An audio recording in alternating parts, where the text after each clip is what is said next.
Yeah, yeah. Making her way to the mic. They start dimming the lights. You start feeling alright. From Birmingham, home of the Teddy Longs, and the room is stutters. More once you discover. For all of the lovers, Whitney Houston and Roman Reigns. For all of the lovers, and Mickey James and Marvin Gaye. For all of the lovers, and Sasha Banks, Janelle Monáe, Silk, Sonic, and Paige. Allow me to say, look, I just found a place, sweet escape for every one of us. I was kinda late, so I just made it off the struggle bus. Walking by the fate, cause I know it's right in front of us. Yo, I ain't with the hate, gotta focus on what's great. Ladies and gentlemen, Steph Hardy is on the air. Had to drop a couple bars just to make you all aware. So, sit back, relax, enjoy the show. You know I go by Joe or the rest of the flow, yeah.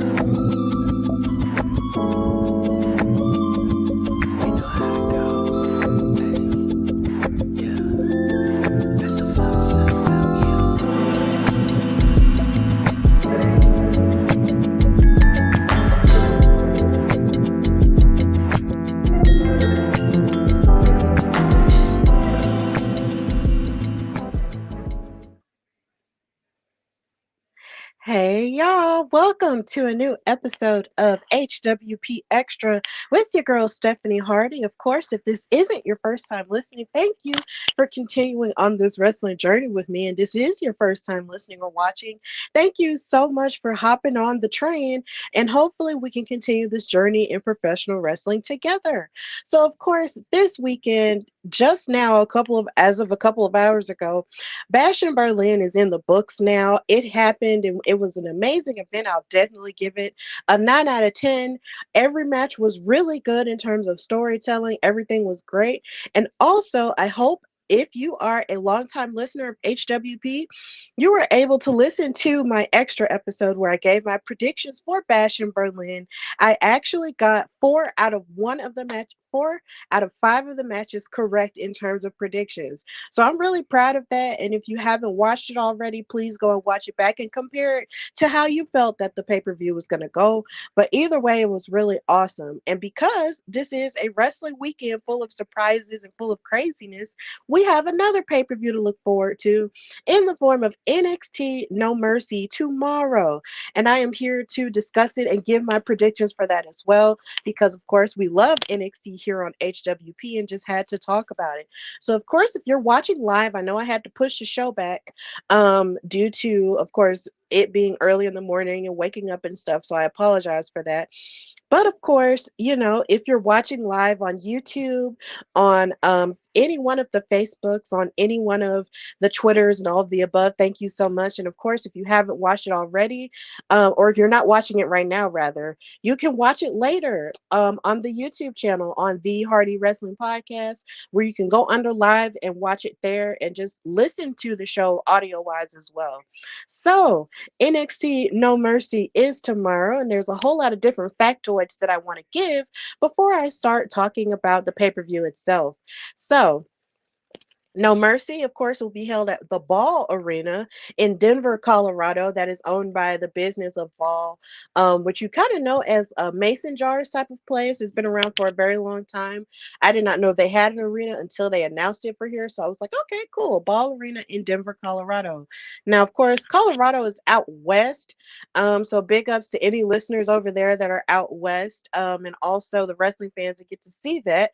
But this isn't, of course, the first time here lately in the past couple of years where wrestling or WWE has been over there in that neck of the woods, because The Rock made his surprise appearance on an episode of SmackDown just last year on September the 15th, where he made where earlier that morning he made an appearance on ESPN's First Take, I think, and on the Pat McAfee show.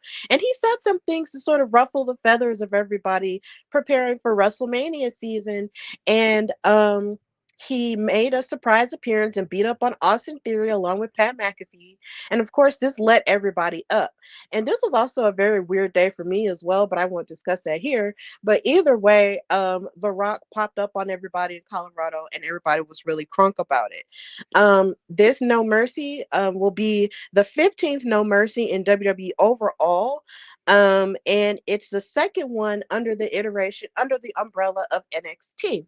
Now, of course, last year was the very first No Mercy that NXT ever had.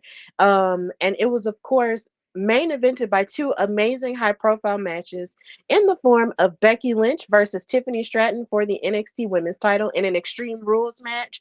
This was really insane to look at because this was also a little bit after Bray Wyatt had passed away.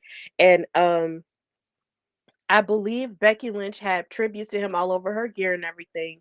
And of course, Tiffany Stratton was her regular fabulous self, showing up in pearls and very shiny gear or whatever. But she brought the fire to this match, and it was really good. And I believe, if I'm not mistaken, Becky Lynch won this match. So it was just really cool to see the likes of Tiffany Stratton rise up to face to face a four horsewoman like Becky on that first No Mercy for NXT.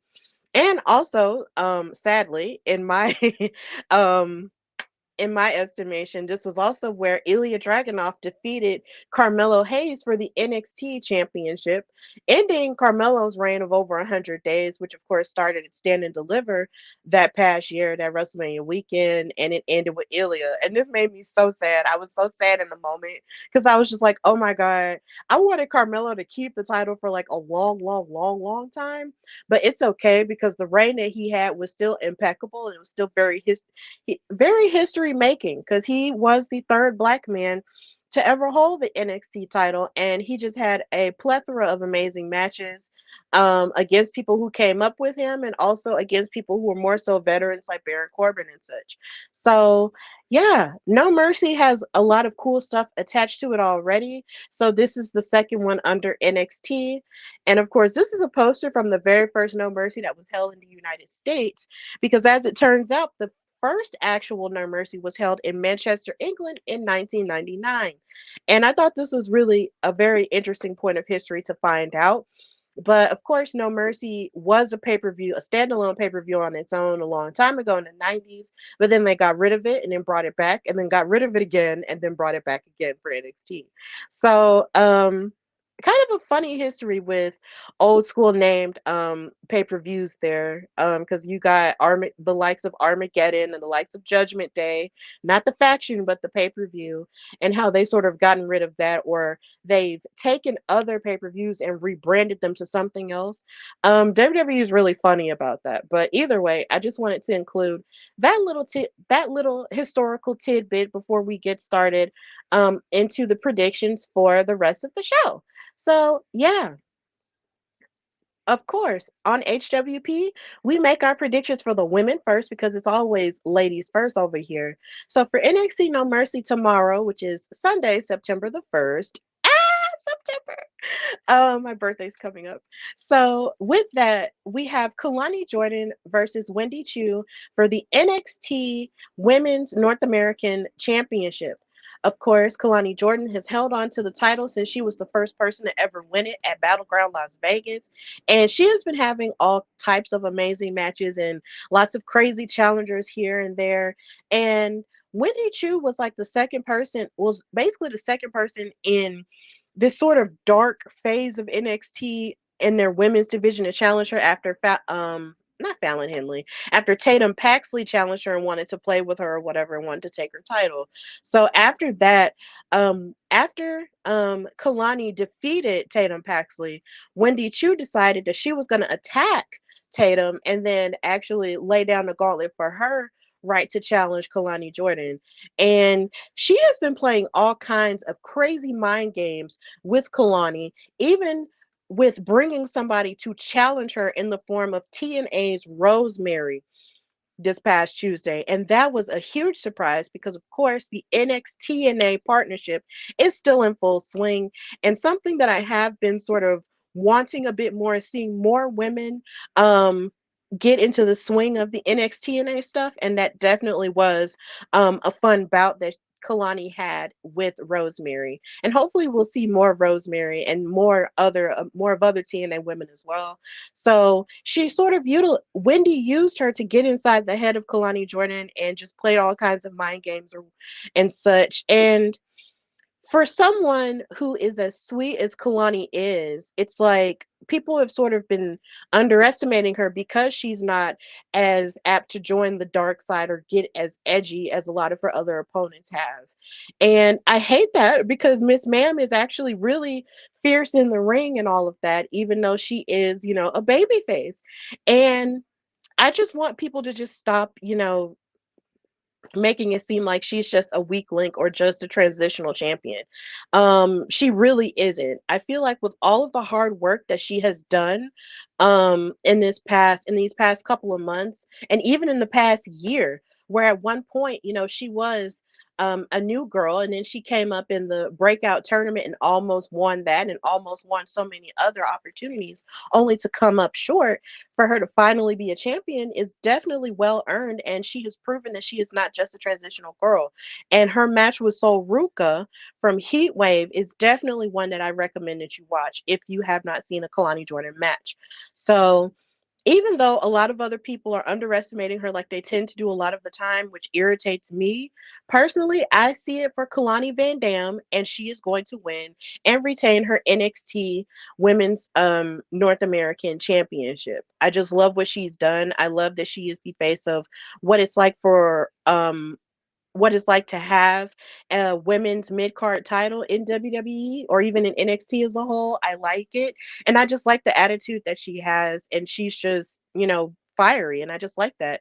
And maybe she might have to tap into another more aggressive side to win. But hey, sometimes you have to do that and you can still maintain your niceness. So I'm predicting that Kalani Jordan will retain her NXT Women's North American title, and Wendy Chu is gonna definitely gonna try and get in her head a lot, but Kalani has to fight it, and she will still be champion. So that's my prediction for that match. And of course, moving into this bigger, a little bit of a bigger opportunity here for the women.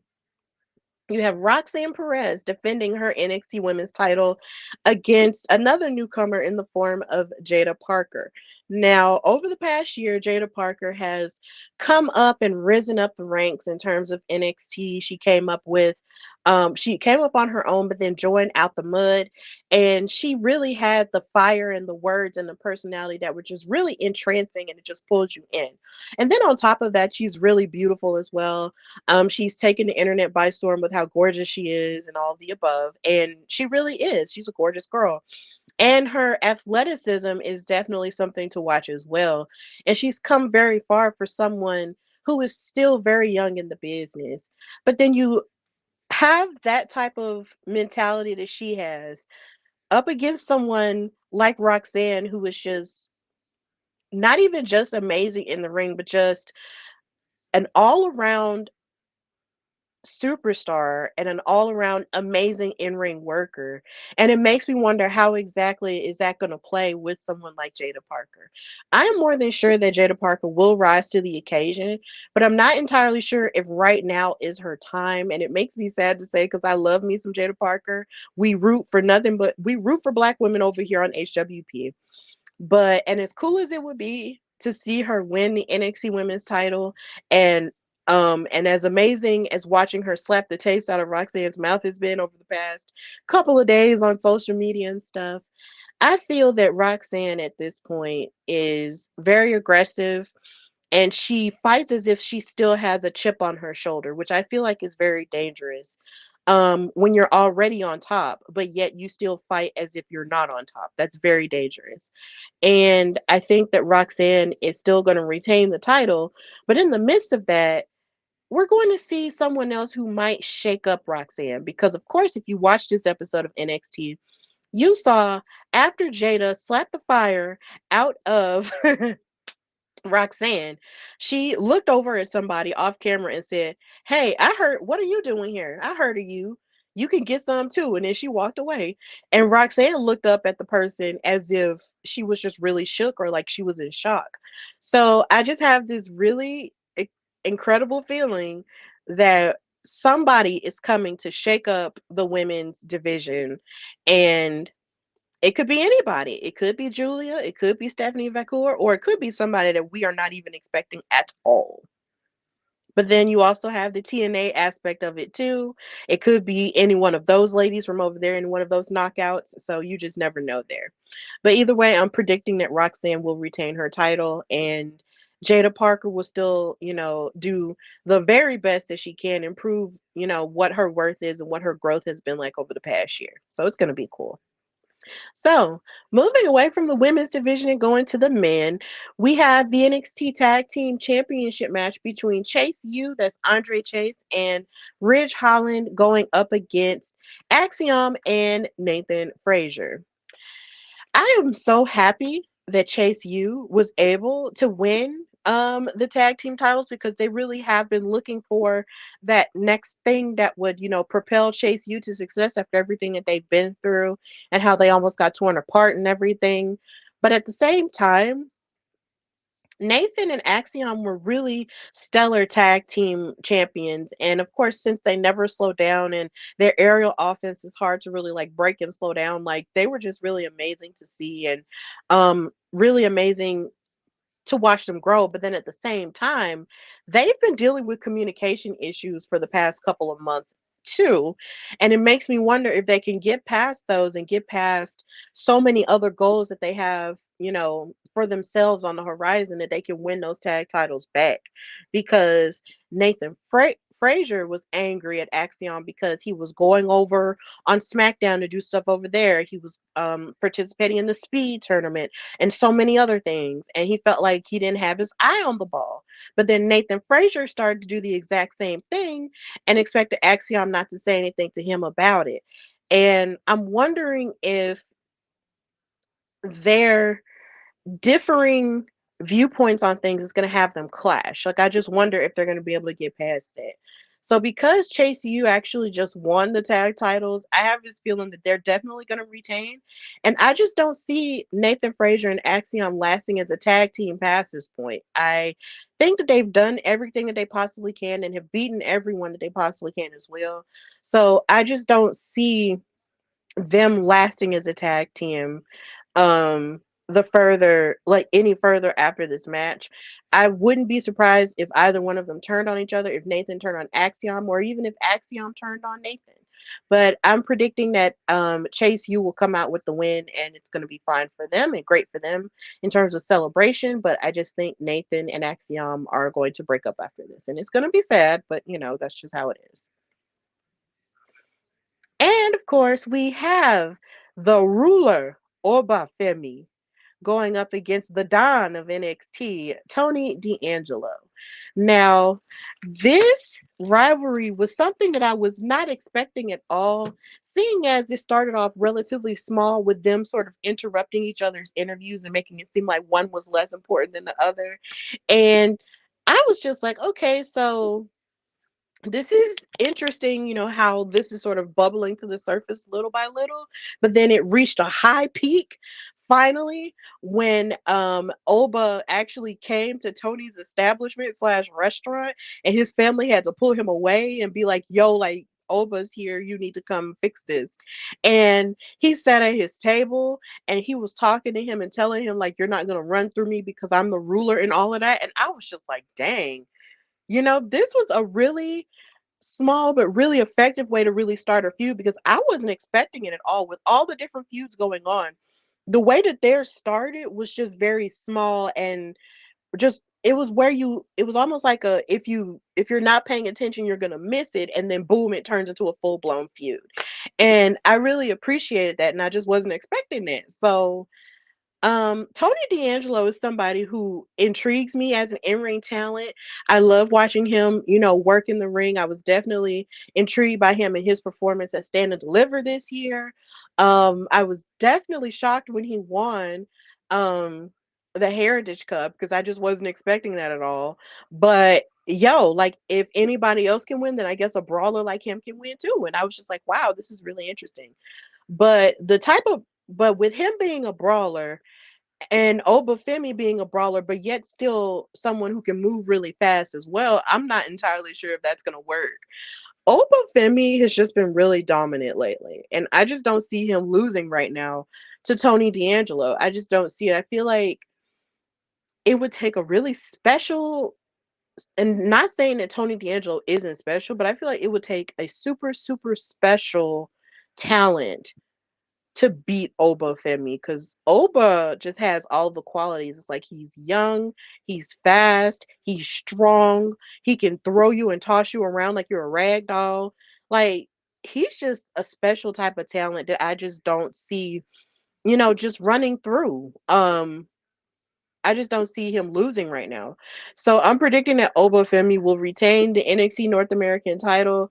Um, but I'm more than sure that Tony D'Angelo is going to give him a run for his money, because you just do not disrespect the Don and his establishment and his family, and just get away with it. So he's going to get some licks in for sure.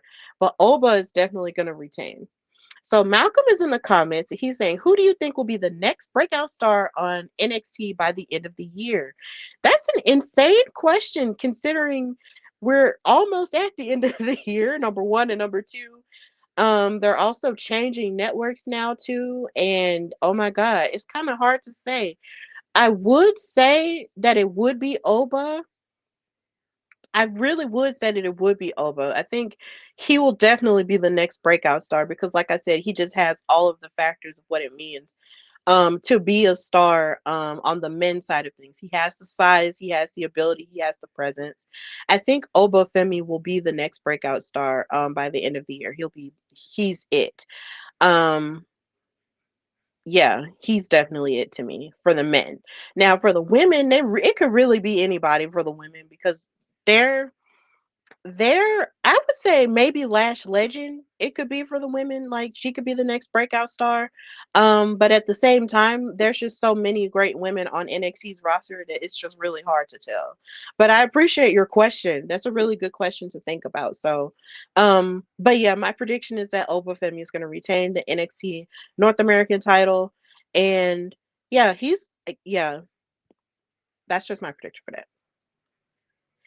Now we have this emotional match. Um, we have Wesley battling his former brother Zachary Wentz, his former tag team partner.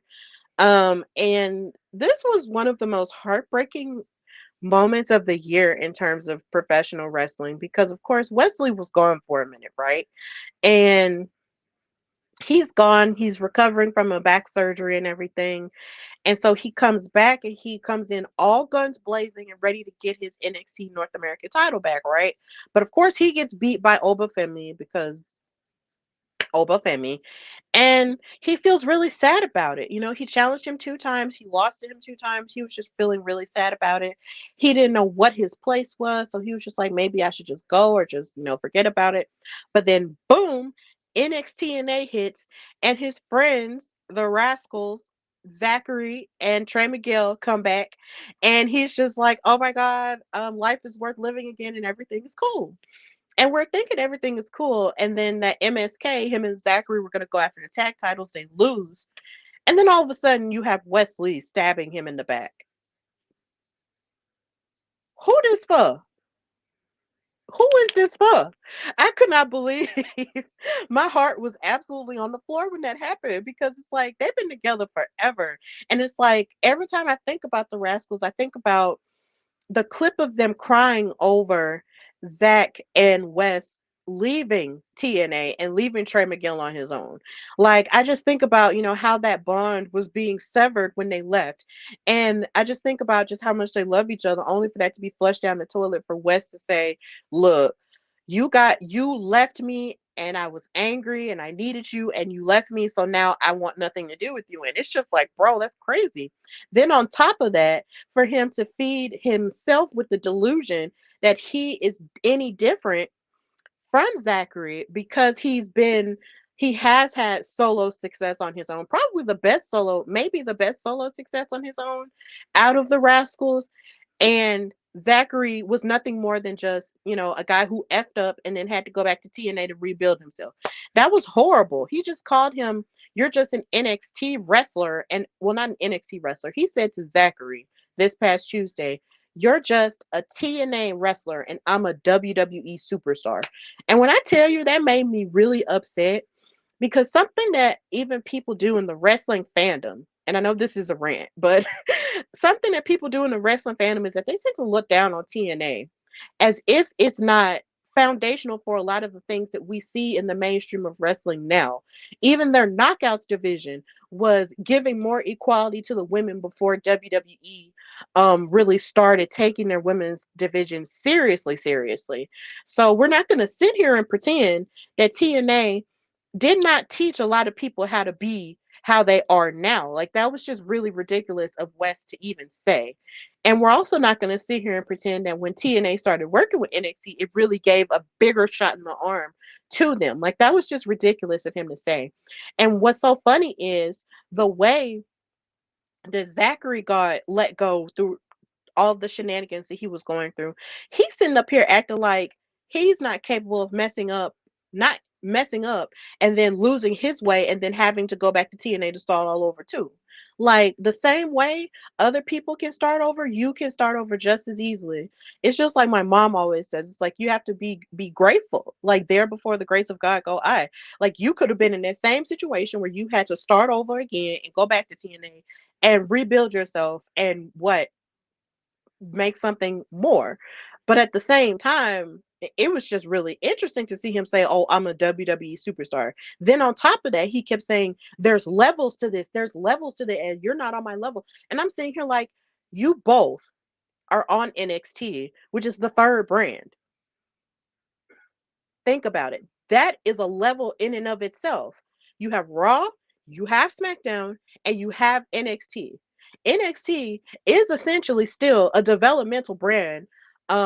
Even though it's not a lesser brand, it's still the third developmental brand where a lot of newer people are on, the come up and everything. And for you, it's like you've won two out of the big three NXT titles there, but at the same time, sweetheart, you could very well be seen as someone who's just an NXT wrestler that a lot of people in the mainstream might not know either. So for him to even say that to Zachary was just kind of dumb. You kept saying, "Oh, there's levels to this, baby. You are still on the third level. You haven't risen to SmackDown or Raw just yet." Out of all the people who have been on NXT and on Raw and on SmackDown before they ultimately got called up, you haven't even been done that. Humble thyself. But either way, it was just crazy how he was saying it. But I will never take anything away from what Wes has done. Of course, not even just as a talent, but as a black talent. But the way that he was talking crazy at his friend was just absolutely ridiculous. I hated it so much. But this is my weird way of saying that I just really feel like Zachary has to win this match because he has so much to prove. By saying that he's not just an f up to prove to him and say that, look, just as I can be on your level just as much as anybody else can, and don't just underestimate me because I'm a TNA guy. Then on top of that, at Emergence this past Friday, Zachary became an X Division champion. So while you sitting up here talking all this trash, Zachary is a champion and he won the X Division match and beat a who's who in TNA. Like you just ain't finna do that to him. You ain't finna just underestimate Zachary just because, he's been on TNA trying to rebuild himself or whatever. Like that's just rude as F. Just for that and just for all of that disrespect, I hope Zachary shows up with the X Division title and holds it right above Wes's head and says, "Look, I'm putting TNA on my back since you want to be disrespectful." So I'm predicting that Zachary is going to win simply because he has a lot to prove, not only to himself, but definitely to Wes, who wants to talk out of the side of his neck at his friend. It was just ridiculous. I definitely hope that Zachary wins. But if not, then I'm pretty sure he'll beat the brakes off of him. But either way, I'm predicting that Zachary wins is going to win.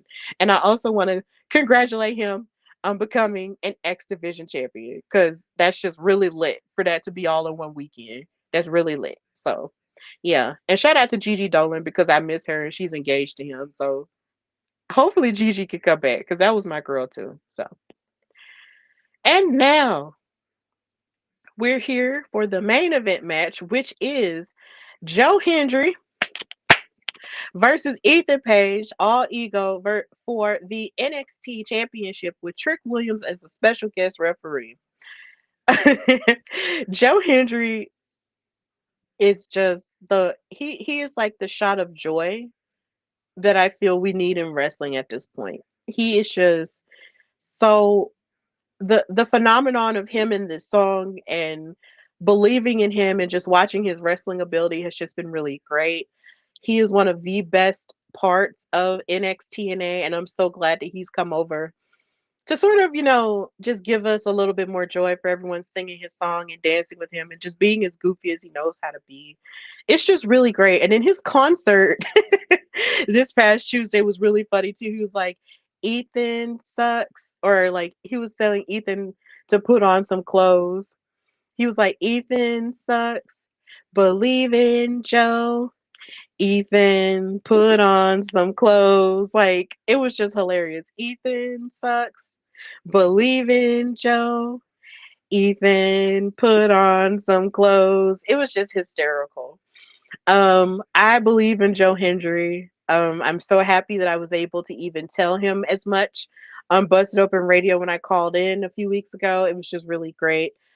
I would love it if he beat Ethan Page, because I've been on record as saying that I just do not like the way that Ethan Page became champion in Canada. I hated that he didn't even beat Trick Williams for the title. He didn't pin him or beat him down for it, and how he's just walking around saying, I'm the champion and I'm the this. Like, you beat the guy who was holding it fair and square. No, you did not. I'm going to need for you to chill. And I just honestly feel that Trick Williams should still be champion at this point, simply because he had all the momentum. And I feel like, they should have believed in him a little bit more to carry the title and have him go up against Ethan Page more than once and win the title and beat everybody else too. Like, Trick Williams versus Joe Hendry would have been an amazing bout. And that's not to say that we won't still get it, but I just really feel like Trick versus Joe would have been a little bit more interesting for me. But here we are in the today of things, and Ethan Page is here, and it's just off. But yeah, I'm predicting as much. It's just really weird because you have Trick, who's the special guest ref, um, and of course you had Ethan Page, who was just trying so hard to keep Joe Hendry from getting that opportunity by keeping the referees from counting and all of the above. It's just really crazy. But then, of course, you have the beef that Trick Williams has with Pete Dunne. And it makes me wonder if Pete is going to knock out Trick in some weird way. And then another referee is going to come in, and then Ethan Page is going to somehow retain. I don't know. I would love it if Joe Hendry won and retained, well, not retained, won the title, because that would just be amazing for the whole NXT thing. Because I don't want the NXT to be such a thing where it only benefits NXT and only benefits WWE. Like, I want some of it and some of that luster to benefit TNA. And I feel like if it's going to benefit TNA in a big way, then maybe Joe Hendry would have to win. I would love it if Joe Hendry won the NXT title, because at least it would make things a little bit more even for me, and actually help TNA benefit from the partnership, as opposed to just having the NXT people beat the TNA people all the time. So I almost want to see Joe Hendry win. I want to predict that Joe Hendry is going to win the NXT title, but I'm also not putting it past Ethan Page to do some dastardly things either. So I don't know. But I just know I really want Joe Hendry to win. I want Joe Hendry to win and become a champion. So I'm predicting Joe Hendry. I'm predicting Joe Hendry, guys. Um, and I believe that's really all. That's a relatively short card, just like Bash in Berlin was. But that's really all the matches for NXT No Mercy. Like I said, it comes on tomorrow at 7 p.m. Eastern, 4 p.m. Pacific time, and 6 p.m. Central Standard Time. So it's streaming on Peacock, so you can watch it there. Um, yeah, this is going to be a cool pay per view. So, moving on into other announcements, of course, know that you can catch Steph and Cat Talk Wow, where me and Katrina from In Cat We Trust give a post show for Wow Superheroes, aka Women of Wrestling. It was really exciting to be at a restaurant yesterday and I was getting some food for me and my boyfriend, and then you look up at the TV on the bar and boom, older episodes of WoW are showing. So I just think stuff like that is really cool. So of course, if you watch Women of Wrestling or if you love women's wrestling, you can catch our post show live on both of our platforms on Wednesdays, unless otherwise stated at 6:30 p.m. Central Time or 7:30 Eastern Time, and just catch us talking about what's going on in the world of women of wrestling. So it's really cool. We enjoy doing it. So just watch it. And if you've missed any episodes, go on both of our YouTube channels and you can watch it in the live columns. And also, if you're looking for someone to be a guest on your podcast, a writer for certain projects in wrestling, a color commentator for your wrestling promotions, or a panelist for a convention of sorts, a wrestling convention or a comic convention, know that you can contact me, your girl Stephanie Hardy, with the email hardywrestlingpodcast@gmail.com, or you can DM me at Queen Steph Hardy on Instagram and Twitter/X. I keep my phone on a good chunk of the time, so I will more than likely answer you when I can because I'm also working a full-time job. So if you guys just message me or email me or whatever, we can try and make it happen and work out rates and get things cracking. And of course, those are some of the places that I've worked before or been featured on before on the flyers. So if you have a mind to, and if you want someone to give an electrifying perspective or a chill perspective on professional wrestling for your special event, then just contact your girl. Contact your girl because we need more women in the intellectual space in wrestling, and I am happy to be one of those women. And of course, you can read all of my editorials on Daily DDT underneath my name, which is Stephanie Hardy. And you can read my latest article, which was talking about why WWE needs women's mid card titles. Because, of course, this past weekend we saw the likes of Michin, Mia Yim battle in a street fight against Nia Jax for the women's championship. And she did a heck of a job. And she was also doing an amazing job on NXT as well. She is someone who would definitely benefit from holding a women's mid card title, as well as the likes of Zelina Vega and Candice LeRae and Indy Hartwell, because of course they are doing WWE Speed and giving them a women's tournament, which is starting on Wednesday, which is my birthday, which is such an amazing birthday gift to have. But at the same time, will they be able to carry that title on television? Probably not. So, with that in mind, give the women a mid card title and actually see the price go way, way up on women's wrestling and just even up the odds and create new stars the same way you have with your other mid card titles for the men. So, if you want to read that, read more of what I had to say, go on dailyddt.com. Go to About, click on my name, Stephanie Hardy, and you'll see all of the articles, including that one that I've written since last year. So I'm getting in my writing bag and just enjoying that more, and I just really love it. So please read my stuff. And of course, you can go on foryourwear.com. That's a FORURWEAR.com and buy some Hardy Wrestling Podcast merchandise. You can purchase the Alabama wrestling t-shirt designed by me and my boyfriend at Jock Von Sebastian.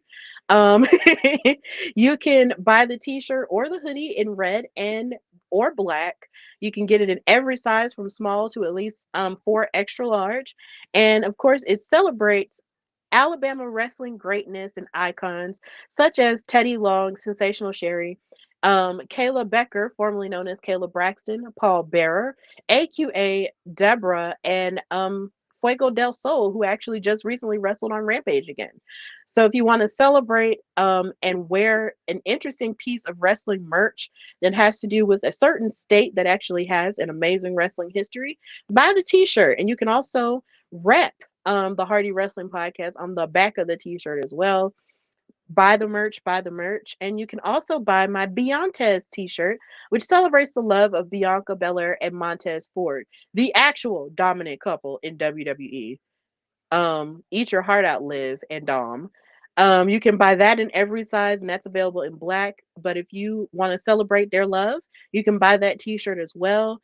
And I'm working on possibly doing some more merch. I'm trying to work on it because there are some people who are very much better at designing merch and putting stuff out more consistently, and I haven't been doing a good job of that. But I have so many irons in the fire, so hopefully I can do a better job of putting merch out in that way and just being cooler, I guess. But either way, thank you guys so much for watching both of my predictions episodes for Bash in Berlin and for NXT No Mercy. And hopefully, I will get back to doing regular episodes next week so I can talk more about what I love in wrestling and news and gossipish and so many other things.